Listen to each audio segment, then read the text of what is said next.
the victim of the day.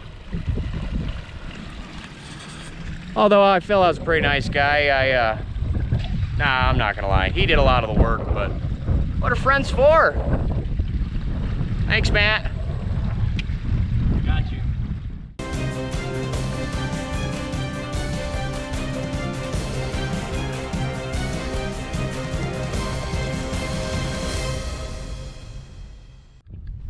Welcome back. I'm Tim, if you're new around here.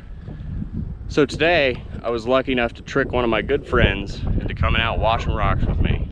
Little does he know, he's getting the shovel duty. This is Matt for you. We are out on the river at our same exact location from our test pan series last week. And I am at our honey hole. Here's our beautiful hole right here. So what's gonna happen when we mix in the crazy amount of dirt I could shred through with the automatic classifier? And if you look just past it, we got a 4-stack Gold Cube Deluxe sitting back there. Brand new, fresh out the box, ready to catch some of this honey holed flood gold. So get some of these buckets filled, quit screwing around, find the goods. YepWelp!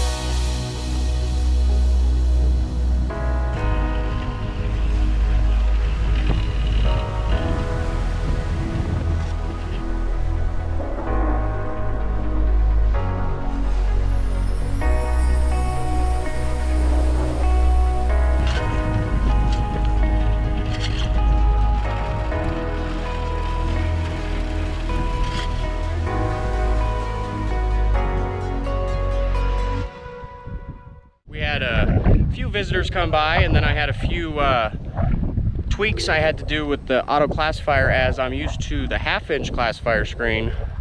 But today, since we're gonna cube it so we don't lose it, we need to take that classification down one more step to 1/8-inch classification. That will allow the gold cube to stratify and liquefy all of our concentrates to a point where it's gonna run over those vortex mats, and we are gonna catch 99% of the gold that we run through this puppy. We have ourselves 3 3/4 buckets of cons. As you can see, these are basically filled up right down to the water mark, so about 3/4 of a bucket. And they're all down to 1/8 minus, so that's all smaller than 1/8 of an inch material. So that should run real nice through the cube. If you're new to the gold cube, which I am, so we're gonna go over this together. The gold cube is basically a high banker that's designed specifically for catching the extremely fine gold, obviously 1/8 inch minus. So if you have anything over 1/8 inch when you're classifying, you're gonna have to look through your classifications yourself to make sure you're not dumping out any nuggets in your classifier. But being here in Colorado, and I am pretty far from the source, this gold has to travel a long way to get down here. So by the time it gets down to this particular cobble bar, most of it is going to be all under 30 micron. So, and a lot of it's going to be 50 micron and 100 micron, which is extremely fine stuff. So this gold cube should really help us out in recovering majority of the gold. And the nice part about it is once you get it set up level, you don't have to worry about water flow. You don't have to worry about if you have it set at the right depth or nothing. You just set it, scoop it in, and forget it. It's like the Bronco rotisserie. Set it and forget it. So right here, this first plate is our slick plate. As you can see, our water pump's gonna come in. We had 1,100 gallon-hour water pump that we have down here, submerged inside of a classifier. And if you notice, the classifier screen should be just right about water level. And that will eliminate any debris floating over the classifier, such as leaves or any other large floating debris. And the fact that we're using a 20 micron screen down there, we shouldn't have much more material than this floating stuff in here, so it won't do any damage to our pump while we're pumping up water. You want to make sure you're not just pumping up all the crap out of the river if you're sitting in a low part of water. So this way we'll eliminate a lot of the junk we'd be sucking up in our pump by setting it down this classifier screen. So what's going to happen is our material, the water's going to run down out of here. On our slick plate, we will load our material in. The material will be stratified by the water running down to it, and it's going to come down and run through this first gap. And we'll take this top tray off. So when we remove the slick plate, you'll notice that there's a trough here. So the material is going to fall down in the trough, and gold being 19 times heavier than water, it's going to sink and go all the way down to the bottom like a waterfall effect.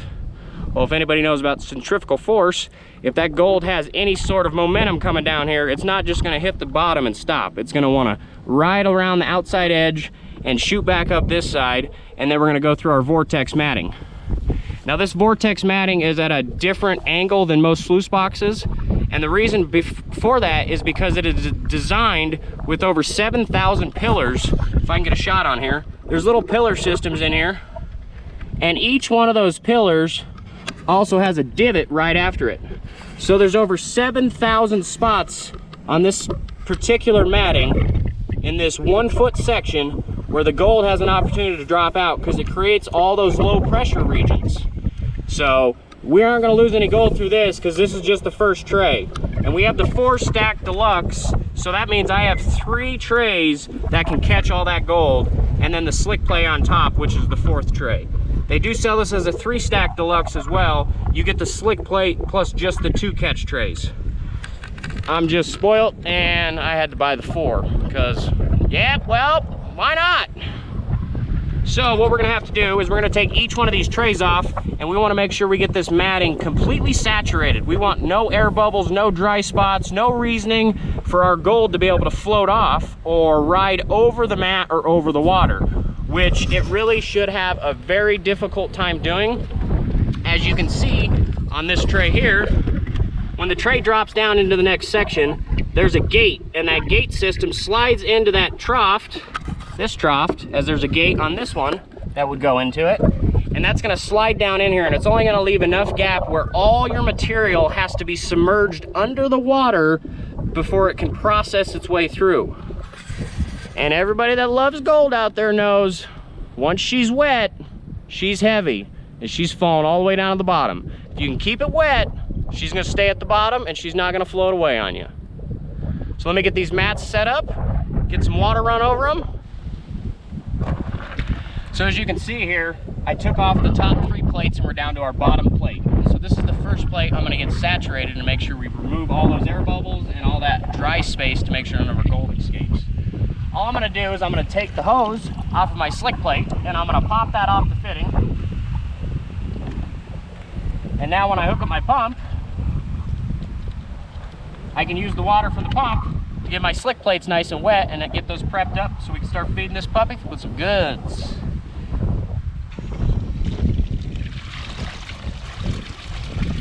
And if you'll notice as I'm getting this wet, I don't know if you can see, but you can see how there's spots where it almost looks grayish. Now I'm going to rub my finger over this, just on this half.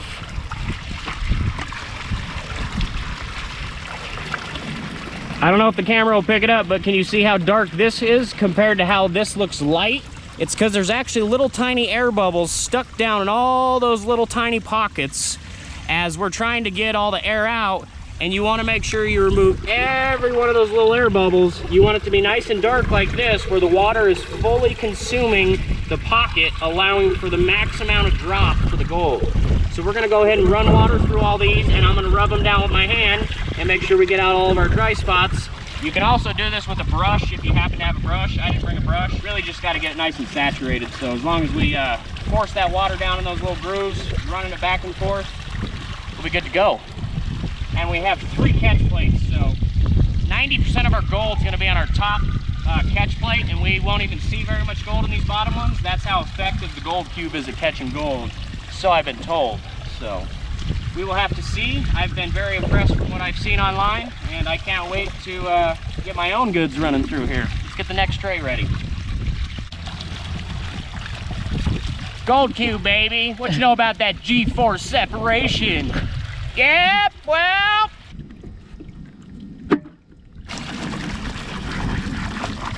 Don't be afraid to get a little wet. Really just want to rub that water down in those pockets. Make sure we're nice and saturated. No air bubbles. Don't be losing any of the goods after all that hard work digging. All your vortex mat, your catch plates, watered down, and you got all your air bubbles out. Go ahead and shut down your pump. Go ahead and throw our slick plate up here. We're just going to use that to stratify our material down with the water and let it run right down. We'll attach our pump back up. Like a glove, baby. Enough yip yapping. We'll get the goods scooped on the slick plate, and I'll just show you the nice stuff.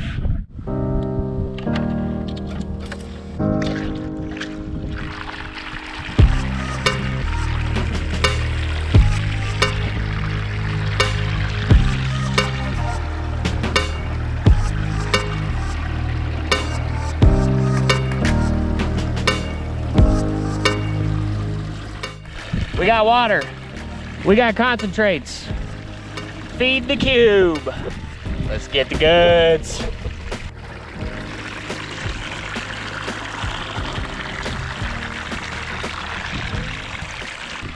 Nice part about the gold cube is you don't have to sit here and be ginger with it. We feed this baby, and we feed this baby, and we feed this baby. So she's gonna be able to keep up with our automatic classifier. And we're gonna be able to process more and more material than we've ever been able to process before.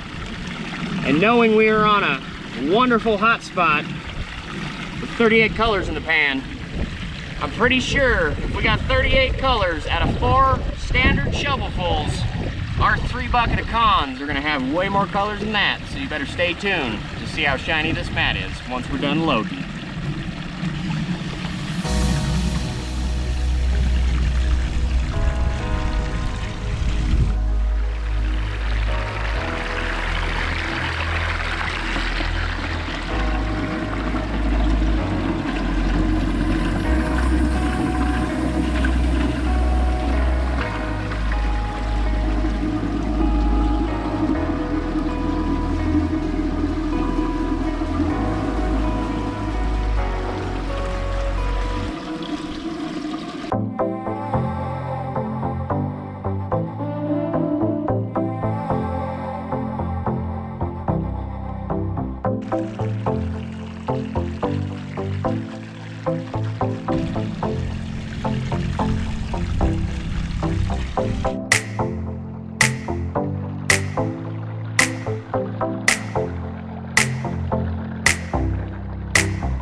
The victim of the day. Although I feel I was a pretty nice guy, nah, I'm not gonna lie. He did a lot of the work, but what are friends for?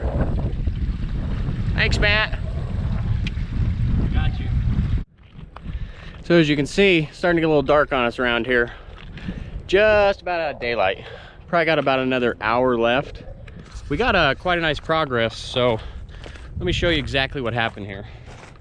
So right here is my exact test pan location of where I found my 38 colors. Actually, I lied.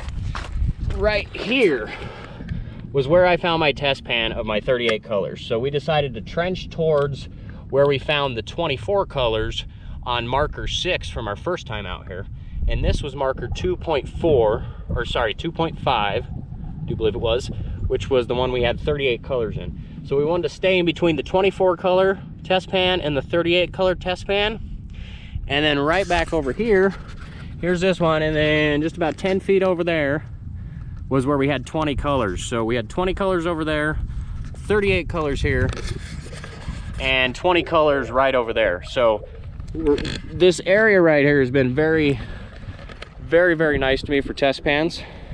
So I'm hoping this about 15-foot trench we got going, and it starts about 6 inches deep, and then we go down to about a foot to 18 inches deep. I didn't want to go too deep as I was just trying to get the flood gold, because if you watch my prospecting series, my test pans were just off the surface. I didn't go very deep. They were just 2 to 4 shovelfuls in each test pan. So I want to make sure I try to pinpoint that flood gold that we are trying to get. That's the same gold that we found in our test pans, and we're hoping that it'll be stuck over there in the cube.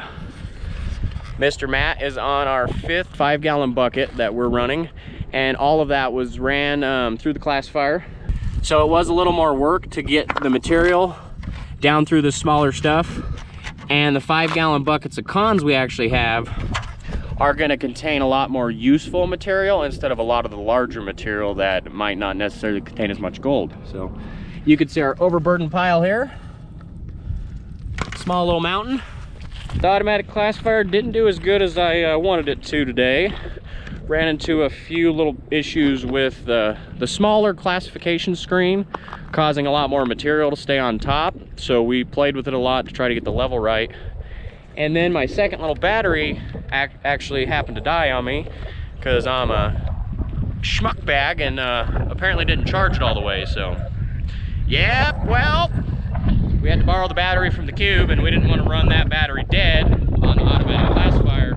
So some of the classifications today we just basically had to kind of do by hand. We still used the classifier, but it wasn't vibrating as much because the battery, like I said, that I brought for it was pretty much dead.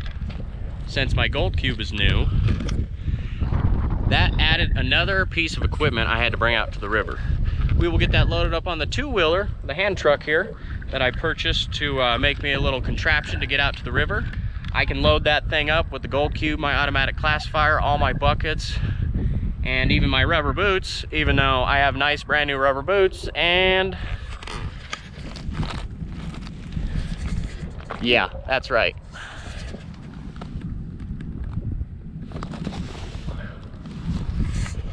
That would be sopping wet shoes and socks and pants, because I'm a meathead and didn't put on my perfectly brand new with memory foam inserts. I didn't put on my rubber boots. Why? I don't know. I guess that'd be too easy, huh? Alrighty, I'm literally almost out of battery here, so I apologize if it dies on me, but we got all of our buckets ran. So it's time to see if the hard work will be paid off.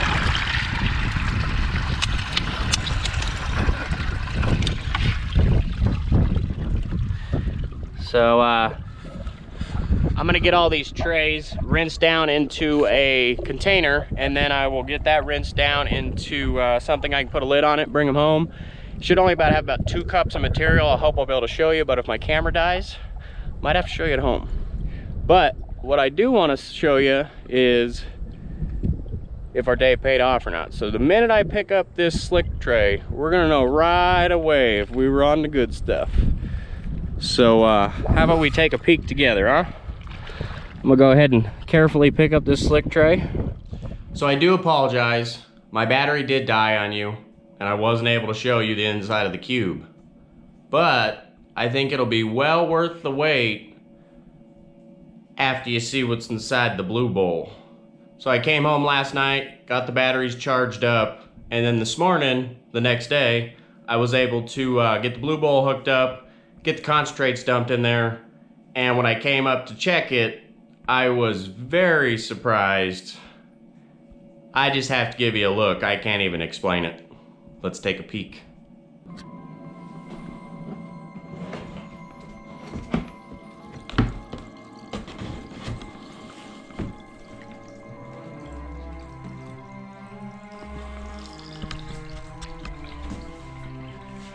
So we're not completely cleaned out yet, but take a look at this.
Wow, that has to be one of the most ridiculous looking blue bulls I have personally ever seen.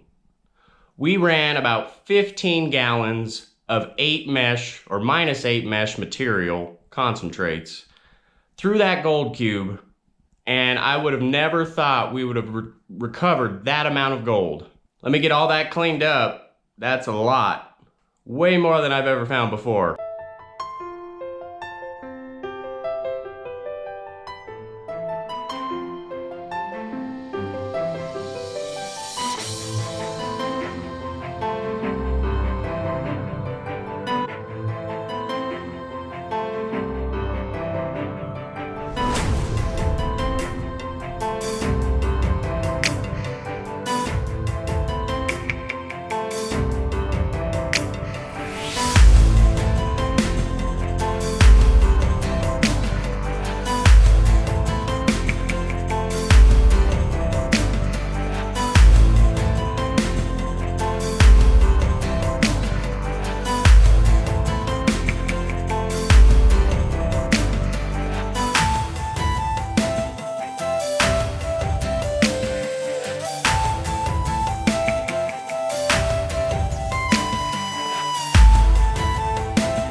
We truly were on a very nice honey hole, and I believe that having the patience of going out there and taking test pans and documenting your test pan locations truly paid off, at least for me, this time, this year. I just can't put into words how excited I am to be able to put all that work and that effort I put into of all the test pans, all my times out there, and I finally hit the spot. And we finally ran some real nice material, and it really paid off. I hope you really enjoyed my adventure out there. I appreciate you, Matt. It was so much fun getting out there with a buddy, and it was even better knowing the fact that we were on top of the goods. Till next time, YepWelp!